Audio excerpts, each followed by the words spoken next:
రష్యాకు చెందిన Wagner group leader Prigozhin కిరాయి సైన్యాన్ని మెయింటైన్ చేస్తూ ఉండేవాడు. అయితే అతను మరణించిన తర్వాత మొదటిసారిగా రష్యా అధ్యక్షులు పుతిన్ స్పందించాడు. విమానంలో గ్రానైట్ పేలి చనిపోయి ఉంటాడని, అందుకే మృతుల శరీరంలో గ్రానైట్ శకలాలు లభించాయన్నారు. ఆగస్టులో మాస్కో సెయింట్ పీటర్స్బర్గ్ మధ్యలో ప్రిగోజిన్ ప్రయాణిస్తున్న విమానం కూలిపోయిన విషయం తెలిసిందే. దీని వెనుక క్రెమ్లిన్ హస్తముందని పశ్చిమ దేశాలు ఆరోపిస్తున్నాయి. మాస్కోపై తిరుగుబాటు చేసిన కొన్ని నెలలకే ఈ ఘటన జరగడంతో పుతిన్ వివరణ ఇవ్వక తప్పలేదు. పుతిన్ మాట్లాడుతూ విమానం బయట నుంచి దాడి జరగలేదని, ఈ విషయాన్ని దర్యాప్తు కమిటీ అధిపతి కొన్నాళ్ల క్రితం తనకు చెప్పారని సంచలన ప్రకటన చేశారు. మరోవైపు పుతిన్ ఈ దర్యాప్తు బృందం తీరును కూడా తప్పుబట్టారు. మృతులకు ఆల్కహాల్ గాని డ్రగ్స్ పరీక్షలు గాని నిర్వహించినందుకు అసంతృప్తి వ్యక్తం చేశారు.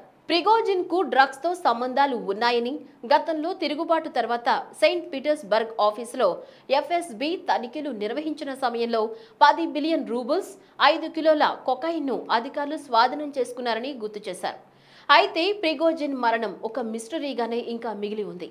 పుతిన్ మాత్రం డ్రగ్స్ మాఫియాతో లింకుల వల్ల జరిగినట్లుగా అనుమానాలు వ్యక్తం చేస్తుంటే, పశ్చిమ దేశాలు మాత్రం పుతిన్ వైపే వేలెత్తి చూపుతున్నాయి. మరి దర్యాప్తు బృందం ఎటువంటి సంచలన విశేషాలు బయట పెడుతుందో చూడాలి. మరి ఈ వీడియో కనుక మీకు నచ్చినట్లయితే సబ్స్క్రైబ్ చేయండి, లైక్ చేయండి, షేర్ చేయండి. మరిన్ని అప్డేట్స్ కోసం బెల్ ఐకాన్ని క్లిక్ చేయండి.